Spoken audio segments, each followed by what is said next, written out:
Hello बच्चों, let's look at the questions. The question says consider the lines L1 and L2. ये दो lines consider करें and the planes P1 and P2.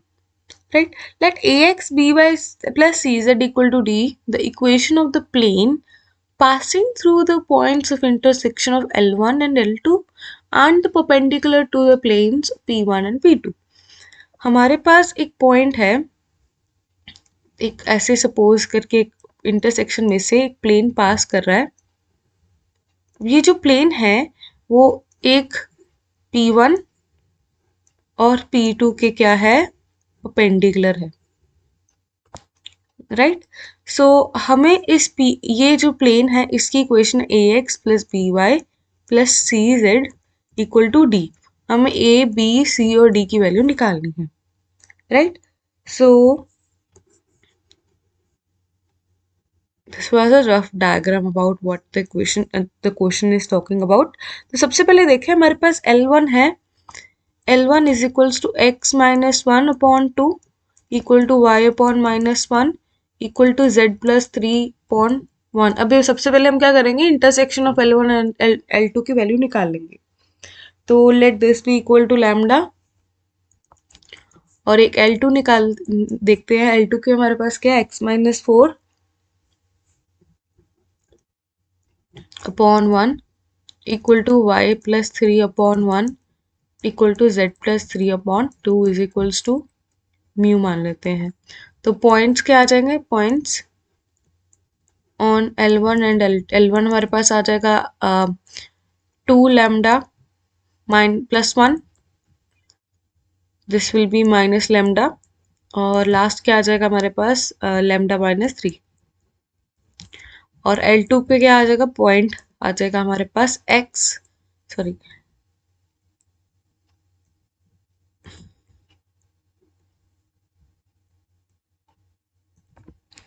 ये आ जाएगा हमारे पास lambda plus 4, sorry mu plus 4, mu minus 3 और 2 म्यू माइनस 3. नाउ हमें पता है ये L1 और L2 पॉइंट सेम होगा अगर हमारे पास इंटरसेक्शन हो. जब ये L1 और L1 लाइन इंटरसेक्ट करेंगे वो सेम एक ही पॉइंट पे इंटरसेक्ट करेंगे. तो हमें पॉइंट निकालना है जब ये दोनों पॉइंट इक्वल हो. राइट. इन द सेंस जब हमारे पास 2 lambda plus 1 is equals to mu plus 4 है, माइनस लैम्डा इक्वल्स टू, तो minus lambda equals to mu minus 3 है. राइट. तो इसमें से हमारे पास म्यू की वैल्यू क्या, लैम्डा की वैल्यू क्या आ गई, lambda is equals to minus mu plus 3. अब ये माइनस म्यू प्लस 3 हम पुट कर देते हैं इसमें 2 लैम्डा प्लस 1 में. तो हमारे पास क्या आ जाएगा, इसमें से हमारे पास म्यू की वैल्यू आ जाएगी -2, बाहर माइनस आ जाएगा, -2 mu minus 3 plus 1 equals to mu plus 4. Because points equal है. राइट. इसका इसके x के इक्वल, y के इक्वल, z के equal. Why? Because these points are the intersection points. हमारे पास अगर जब दो लाइन्स इंटरसेक्ट करेंगी ये सेम पॉइंट पे इंटरसेक्ट करेंगी ना, सो दैट इज वाई.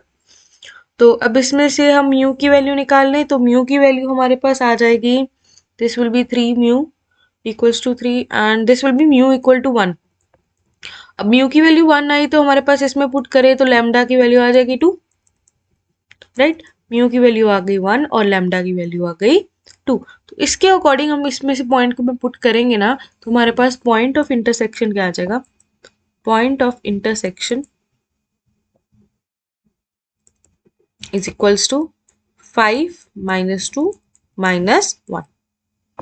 अब हमें पूछा था कि एक प्लेन है जो कि परपेंडिकुलर है P1 और P2 के ऊपर. राइट. तो equation of the plane passing through the intersection and perpendicular to the P1 and P2. अगर परपेंडिकुलर है P1 के और P2 के, तो हमारे पास तो point on 7x plus 7y plus 2z की जगह हम लिख सकते हैं, लिखें AX plus BY plus CZ equals to D is perpendicular on P1 and P2. तो point of perpendicular on P1 हमारे पास, फुट ऑन परपेंडिकुलर P1 के ऊपर पॉइंट क्या बनेगा, P1 पे पुट कर दे ये वैल्यूज, यहाँ पर आ जाएगा 7A, P1 है आगे Y है तो अकेला आ जाएगा +B। नेक्स्ट हमारे पास CZ है तो CZ और 2Z को कंपेयर करेंगे, आ जाएगा 2C इक्वल टू 3।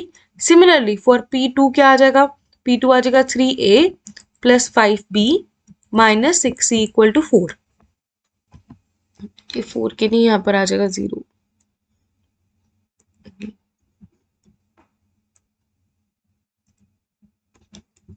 सो अब ये हमारे पास ABC की 3 इक्वेशंस बनी। तो इसको हम अब क्रॉस मल्टीप्लिकेशन मेथड के साथ सॉल्व करेंगे तो आ जाएगा A upon -16 equal to B upon 48 equal to C upon 32।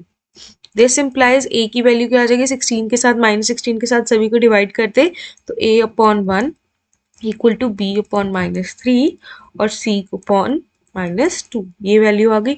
अब इक्वेशन ऑफ प्लेन क्या बन गई, हेंस इक्वेशन ऑफ प्लेन आ जाएगी हमारे पास x -3y -2z equal to D।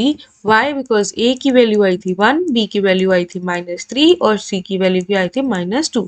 अब हमें D की वैल्यू निकालनी रह गई है, बिकॉज हमें पता है कि यहाँ पर देखें अब ये किस पॉइंट में से पास कर रही थी, इसमें से प्लेन जो था ये पास कर रहा था इंटरसेक्टिंग पॉइंट से, राइट। तो प्लेन, अब इन पॉइंट हमारे पास क्या आया था 5 -2 -1, अब इसमें से हम पुट कर देंगे।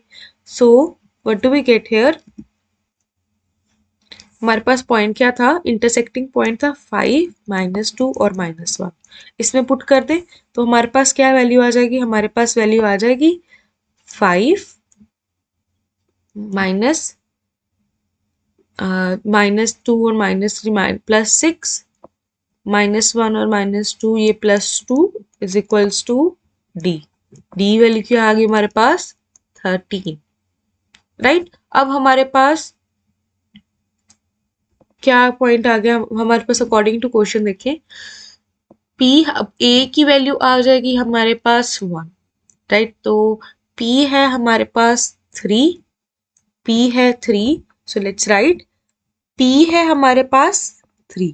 नेक्स्ट B की वैल्यू है -3, B की वैल्यू है -3, सो Q है 2, Q है हमारे पास 2। नेक्स्ट है हमारे पास C की वैल्यू हमारे पास क्या आई थी, C is equals to -2, C की वैल्यू -2 आई थी तो -2 है हमारे पास यहाँ पर R की वैल्यू 4, दिस इज R की value 4। Then we have last term is D, D हमारे पास 13 आया था, दैट इज S की वैल्यू 1, हमारे पास आ जाएगा S की वैल्यू 1, राइट। सो इसका आंसर आ जाएगा, इसके अकॉर्डिंगली हमारे पास करेक्ट ऑप्शन क्या होगी, correct option will be A। This is answer for this question. तो सबसे पहले हमने इस क्वेश्चन में क्या किया था, सबसे पहले हमने क्या किया, intersection of L1 and L2 निकाली।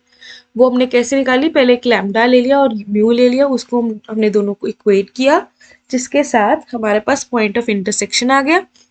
फिर हमने देखा कि P1 और P2 के परपेंडिकुलर है ax plus by plus C Z equal to D, उसके साथ हमारे पास ये दो इक्वेशंस बन गई। उन दोनों को हमने एलिमिनेट, आप एलिमिनेशन से भी सॉल्व कर सकते हो, अब मैंने क्रॉस मल्टीप्लिकेशन मेथड से किया, जिसके साथ मेरे पास A की वैल्यू, B की वैल्यू, C की वैल्यू आई। हमने देखा था कि A B C equal A X plus B Y plus C Z equals to D जो था पॉइंट ऑफ इंटरसेक्शन में से पास कर रहा था। सो दैट इज वाई हमने ये पॉइंट ऑफ इंटरसेक्शन पुट किया इस पॉइंट में, इस लाइन जो हमारे पास प्लेन की नई इक्वेशन आई थी उसने। सो उसके साथ हमारे पास क्या वैल्यू आ गई, उसके साथ हमारे पास डी की वैल्यू 13 आ गई, right. And then we got the answer. I hope you understand it well. Best of luck.